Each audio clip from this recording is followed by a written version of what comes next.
안녕하세요. 저는 올해 34살 된 여자입니다. 결혼 생활 1년을 넘기고 결국 이혼을 하기로 결심을 했어요. 남편은 같은 직장에서 만났습니다. 이쪽 지역은 지방으로 영세하는 작은 공장들이 많은 동네예요. 젊은 사람들도 많이 없는 동네에서 한 직장에서 같은 또래로 만난 미혼의 두 남녀였다 보니 금방 가깝게 지내게 되었습니다. 같이 일하시는 분들이 아무래도 이런 거 참 좋아하시는 분들이다 보니 저희가 말이라도 한마디 나누고 그러는 걸 목격하면 빨리 결혼하라는 식으로 농담들을 하셨죠. 그런 분위기 덕분에 그랬나 친해지고 나서 연애로 발전하기까지 그다지 긴 시간이 필요하지는 않았습니다. 연애할 때는 물론이고 연애를 시작하기 전부터 결혼 자체에는 큰 욕심이 없었어요. 그건 당시 남편도 마찬가지였죠. 그런데 동병상련이라고 해야 할까요? 두 사람이 처한 상황이 너무나도 많이 비슷했었어서 그랬나 생각이 달라지기 시작했죠. 그러다 결국 연애 1년 반이 넘어가면서 본격적으로 저희 둘 사이에 결혼 이야기가 나오게 되었습니다. 연애 1년 반 하는 동안 공과 사는 구분하자고 일터에서는 최대한 말 한마디 나누지 않았지만 점심시간에 식사는 무조건 같이 했었으니 매일같이 시간을 보내는 거나 다름없었죠. 1년 반, 일수로만 따져도 500일이 넘는 긴 시간을 함께 했고 남편이라는 사람에 대해선 시부모님 제외하고 세상에 누구보다 가장 많이 알고 있었다고 생각했는데 결혼하고 나니 제가 알던 사람이랑 지금의 남편이 서로 다른 사람이라는 걸 알게 되었습니다. 함께 행복한 미래를 그리던 그 사람이라는 생각이 더 이상 들지 않을 정도로 순식간에 돌변해버리더라고요. 그리고 결국 이혼까지 하게 되었고요. 이혼이라는 결정을 내리는 게 저에게는 결코 쉬운 일이 아니었습니다. 하지만 남편이라는 사람이 잘못을 깨닫고 그걸 다시 되돌리고 싶은 생각이 전혀 없어 보이는데 지금 이혼하나 1년 뒤 혹은 10년 뒤나 20년 뒤에 이혼을 하나? 결국엔 언제냐만 다를 뿐이었지. 이혼 말고는 다른 생각이 들지 않았고 결과는 다 똑같겠구나 하는 생각이 들어서 최대한 빨리 결정을 내리고 과감히 이혼을 하게 되었습니다. 저희 다니는 공장이 월급이 넉넉한 편은 아니에요. 그만큼 일도 힘들게 없고요. 일하는 사람들도 숨기는 게 없다 보니 월급에 대해서도 서로 돈을 얼마나 버는지 숨길 것도 없었습니다. 연애 초반에는 남편이 조금 무리한다 싶을 정도로 돈을 펑펑 쓰기 시작했었죠. 제가 다 미안하다는 생각이 들 만큼 말이에요. 그래도 최대한 한 번은 남편이 사면 다음 한 번은 제가 사는 식으로라던가 혹은 남편이 비싼 밥을 샀거나 비싼 데이트를 준비했으면 못해도 커피값 정도는 제 돈으로 계산을 하고 그랬습니다. 나름 합리적이라는 생각을 했는데 남편이 언젠가부터 돈이 너무 없다, 돈이 없어도 이렇게 없을 수가 없다며 신세한탄을 하기 시작했었죠. 한 번은 장어를 먹으러 가자더니 있는 대로 실컷 먹어놓고선 저보고 계산을 하라고 한 적도 있었어요. 맨날 나만 살 수는 없지 않냐면서 저한테 계산을 강요했는데 미리 말했어도 사줬을 것을 다 먹고 계산하는 순간까지 숨겼다는 사실에 열이 받긴 했지만 한편으로는 남편이 저랑 연애한다고 해서 그동안 무리하고 있었다는 걸 깨닫게 되었고 그 바로 다음날에 남편과 데이트 통장을 만들자고 했어요. 월급날에 서로 얼마씩 같은 금액 따로 모아놓고 한 달 데이트는 그 통장 안에서 해결하는 식으로 했죠. 둘 다 50대 50 같은 금액으로 데이트를 하게 되었으니 그 이후로는 남편이 돈이 없다는 투정도 부릴 일이 없었고 당연히 돈 문제로 서로 얼굴 붉힐 일이 없었습니다. 그리고 그렇게 둘 사이에 싸우는 문제가 사라져버리게 되었는데 저희는 그게 저희가 서로 너무 잘 맞아서 그런 거라 생각을 했던 것 같네요. 다툼도 없이 연애도 하고 있고 일터에서 마주치는 분들마다 둘이 너무 잘 어울리는데 결혼은 언제 할 거냐는 질문을 매일같이 받았으니 말이에요. 시간이 지나면서 저랑 남편은 우리 둘이 결혼해서 서로 힘을 합친다면 이렇게 연애만 하는 것보다 훨씬 더 행복하고 밝은 미래를 꿈꿀 수 있지 않을까 그런 생각도 갖게 되었습니다. 다만 마음에 걸리는 게 하나 있었죠. 저희가 처한 상황이 너무나도 비슷했었다고 했잖아요. 사실 양가 부모님 형편이 그렇게 썩 좋은 편은 아니었거든요. 제 월급의 일부로 집에 생활비를 보태야 했기에 저금은 꿈만 같은 소리나 마찬가지였었죠. 저희 부모님이 아직도 경제활동을 하고 계시긴 했지만 두 분 벌이를 합쳐도 넉넉한 편이 아니었고 거기에 고모네가 하던 사업에 보증 한번 잘못 서는 바람에 갚고 있었던 빚까지 있었거든요. 그런 와중에 제가 결혼하게 되면 부모님이 얼마나 힘드실지 그 생각을 하면 결혼해서 행복하게 가정 꾸리고 살고 싶은 생각이 하다가도 절로 사라지고 그랬습니다. 남편의 경우는 생활비를 보태고 있는지 그런 내용에 대해선 전혀 몰랐어요. 부모님 노후가 안 되어 있다는 것 정도만 알고 있었습니다. 결혼 이야기 오가고 있던 상황이긴 했지만 워낙에 그런 이야기 꺼내는 걸 좋아하는 사람도 아니었고 저 또한 제 상황이 그런 것까지 하나하나 꼬치꼬치 캐묻기엔 썩 좋은 편도 아니었다 보니 자세하게 물어본 적은 없었습니다. 하지만 당시 남편도 모아놓은 돈이 없던 걸로 보아 저랑 비슷한 상황이겠거니 그렇게 생각하고 넘어갔었죠. 그렇게 둘이 결혼을 하느냐 마느냐 어영부영 이야기만 나누던 와중에 우연찮은 기회로 양쪽 부모님들께 비슷한 시기에 연애를 하고 있다는 사실을 들키게 되었죠. 그동안 저희 부모님도 저한테 결혼은 언제 하냐, 남자는 안 만나는 거냐 이런 이야기를 들을 때면 내가 무슨 결혼이냐며 결혼 생각은 전혀 없다고 대답했었고 연애도 시간 낭비라는 식으로 거짓말을 했었는데 남자친구였던 남편이 집 앞까지 데려다주는 모습을 들키고 말았으니 빼도 박도 못하는 상황이었지요. 부모님의 반응은 예상외였습니다. 결혼하면 여지껏 제가 매달 보태던 생활비를 더 이상 드리지 못하게 되니 당연히 제 결혼을 반기지 않을 거라 생각했었거든요. 그런데 저희 부모님은 당신들 형편 때문에 제가 결혼 생각도 없다 그랬던 것 가지고 여지껏 나름대로 소가리를 하고 계셨던 거예요. 그깟 생활비 안 받아도 되니 네 인생을 살라고 하루빨리 날 잡아서 결혼도 하고 행복한 삶을 살았으면 좋겠다고 해주셨어요.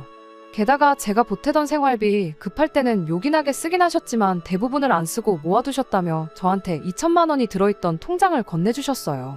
언젠가 제 생각이 바뀔 날이 올 거라 생각하셨고 그때를 위해 쭉 모아두고 계셨다더라고요. 지루한 이야기라 여기서 줄이겠지만은 정말 저희 세 가족이 서로를 부둥켜 안고 얼마나 울었는지 몰라요. 부모님과 그 일이 있던 뒤로 남편이 시부모님이 저를 보고 싶어 하신다는 말을 전해왔었죠. 남편도 저희가 연애하고 있던 사실은 집에다가 따로 말을 꺼낸 적이 없는 걸로 알고 있었거든요. 그때는 딱히 다른 생각을 하지는 않았습니다. 저랑 마찬가지로 어쩌다가 저희가 데이트하는 걸 목격하셨다던가 주변 아는 분이 슬쩍 말을 해줬다던가 그렇게 생각했었죠. 남편 집에 처음 인사를 드리러 갔을 때 시어머니가 저를 엄청나게 반겨주셨습니다. 우리 며느리 될 사람이 어떻게 생겼나 했더니 이렇게 생겼구나 하면서 좋아하셨죠. 결혼 생각 없다던 우리 아들을 어떤 아가씨가 꼬셔냈는가 궁금했다고 왜 진작에 인사 한 번을 오지 않았느냐 하면서 반겨주셨지만 그 와중에도 우리 아들이 워낙에 인물도 훤칠하고 잘났고 어쩌고저쩌고 하면서 여자가 없을 거라 생각해 본 적 없다며 하루 왼종일 남편 칭찬만 그렇게 하셨던 게 기억이 나네요. 그때야 저희 부모님이 제 연애 소식에 쌍수를 들고 환영하셨던 것처럼 시부모님도 결혼 안 한다던 아들이 올해 만난 연애 상대가 있고 결혼까지 생각하고 있다니 저희 부모님과 똑같은 경우 아니겠냐 생각을 했는데 지금 돌이켜 생각해보니 제 앞에서 아들을 추켜 세워주려고 했던 말이 아니고 제가 남편한테 눈이 멀어서 어려운 집안 형편인데도 불구하고 연애를 하고 있구나 하는 식으로 대놓고 저를 저격해서 꺼냈던 말이구나 싶습니다. 아무튼 양가 부모님이 자식들 결혼을 이렇게 바라고 있었다 보니 그 이후로는 결혼까지 가는데 뭐 하나 어려울 게 없었어요. 결혼을 위해 모아놓은 돈은 저희 부모님이 저 대신 모아놓은 2천만 원과 제가 힘든 상황에도 어렵사리 모아놓았던 돈 2,500, 그리고 남편이 적금으로 가지고 있던 돈 1,500 해서 6천만 원이 전부였습니다. 그래도 이쪽 지역이 집값이 그렇게 비싼 편도 아니고 해서 신혼집을 구하는 데에는 큰 어려움이 없었습니다. 비록 제가 태어난 해랑 거의 비슷한 시기에 지어진 구축 아파트긴 했지만 말이에요. 집을 구하는 과정에서 돈이 모자라 대출을 1,500 정도 받았습니다만 맞벌이 하는데 1년이면 다 갚을 수 있다는 자신도 있었어요.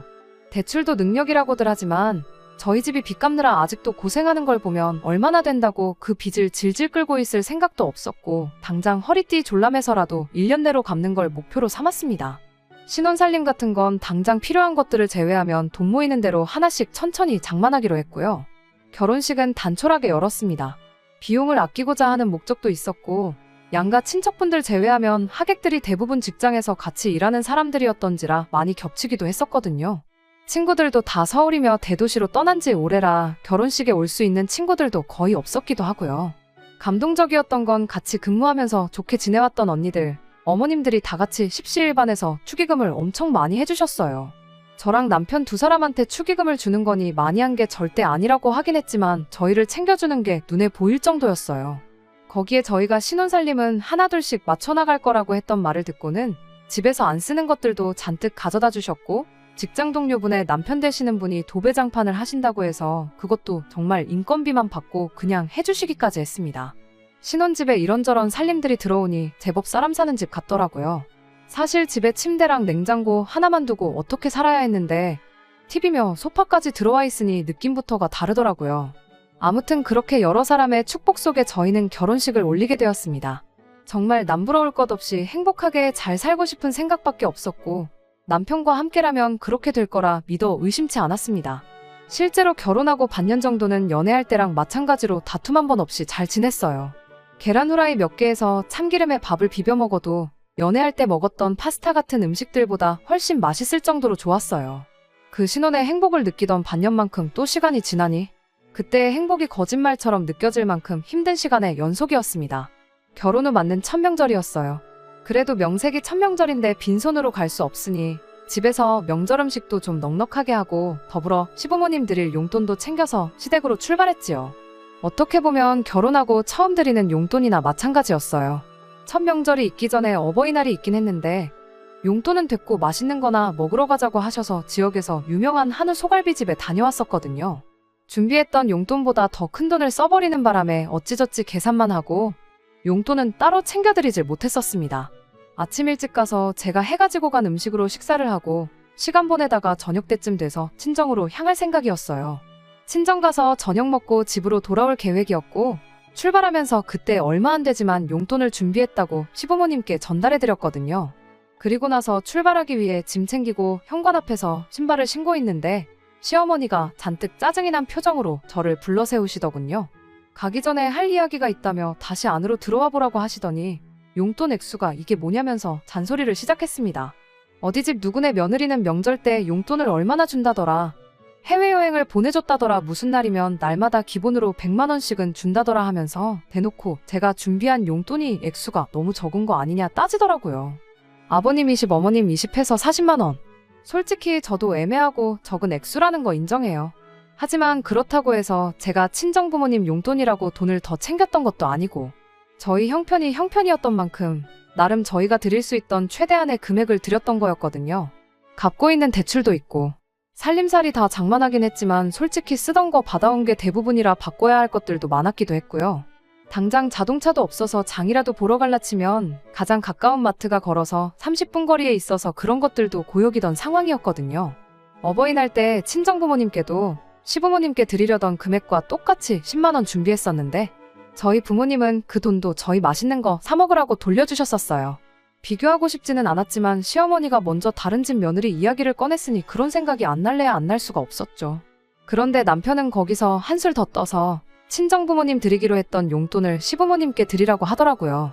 한다는 소리가 어버이날 때도 우리가 드렸던 돈 돌려주시지 않았냐며 이번에도 다시 돌려주실 게 뻔하니까 그 돈을 일단 드리라고 하는 겁니다.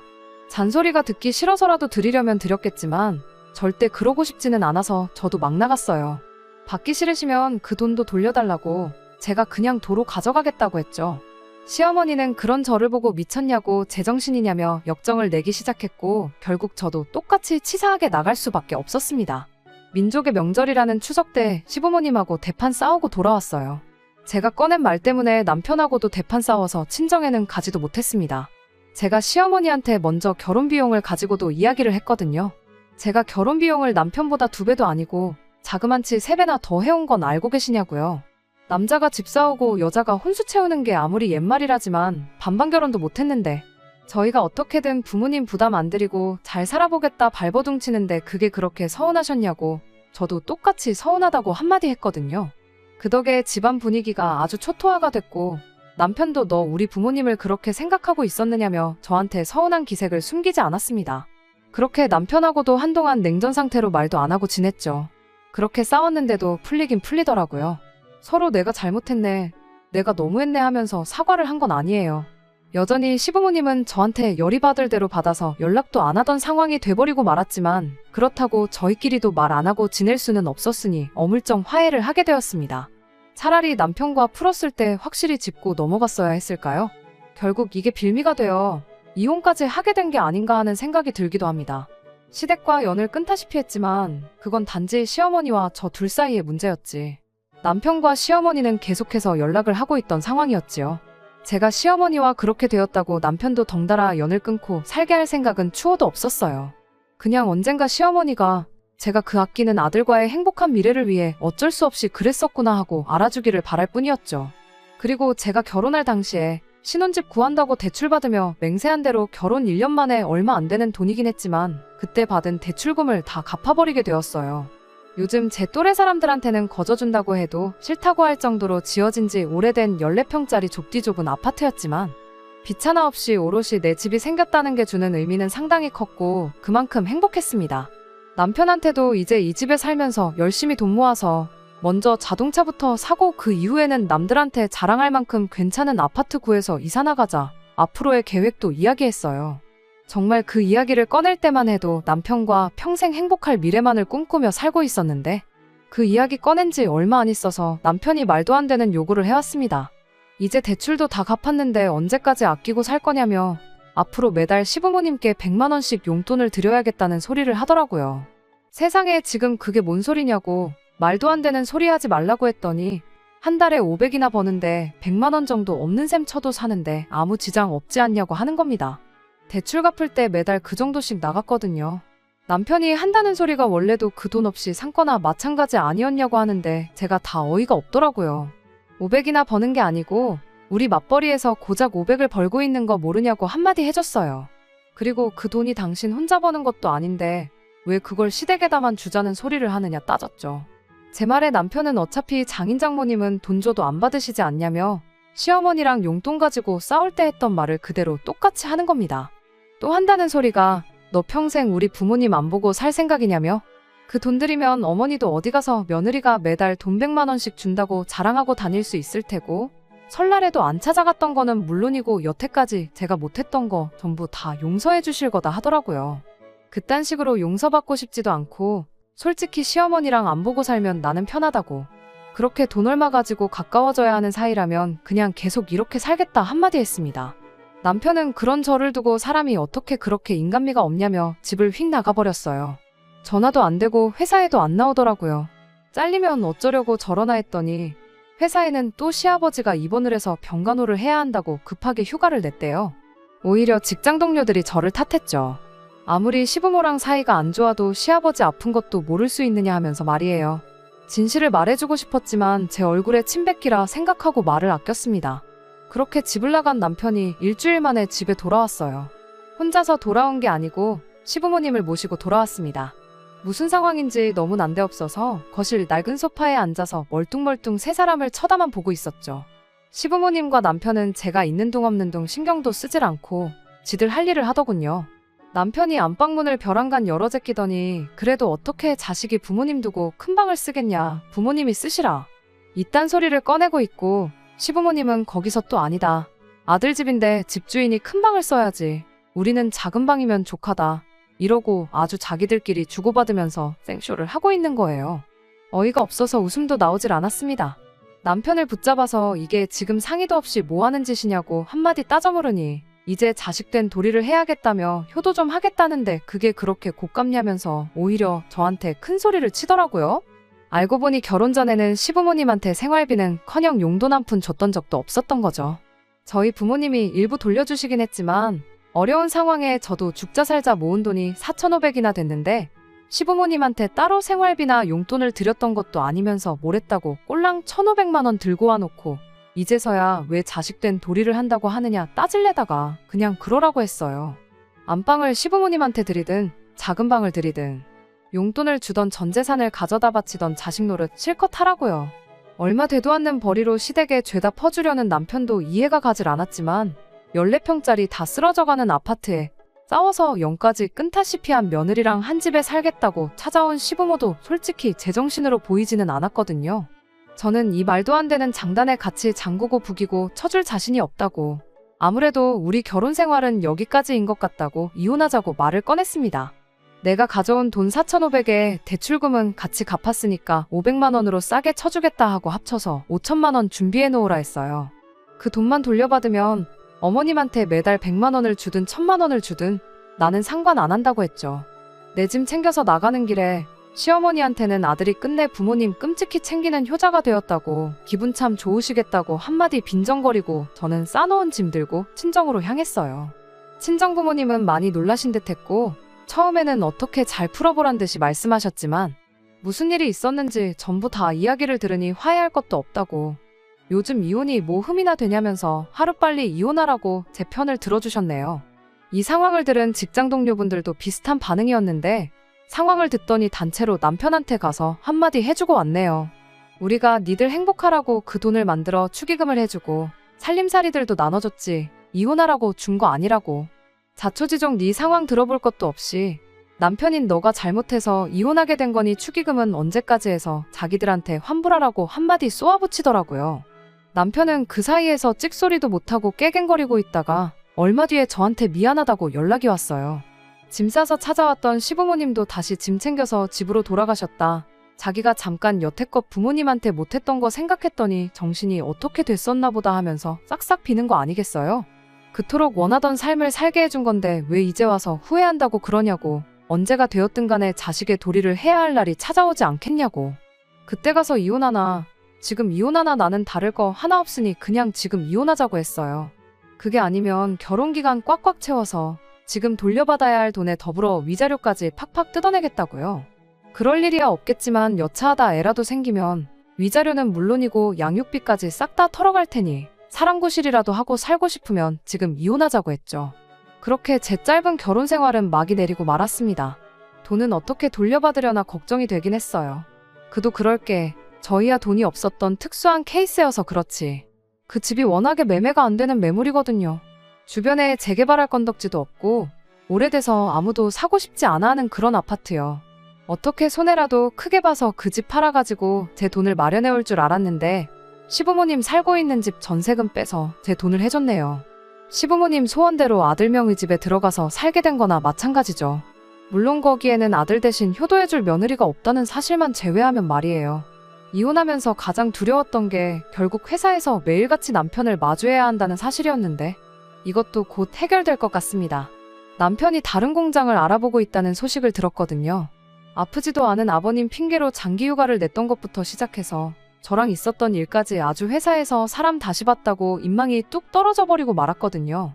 속이 후련하긴 하지만 제가 이혼을 하게 되었다는 사실은 변하지 않을 거 알고 있어요.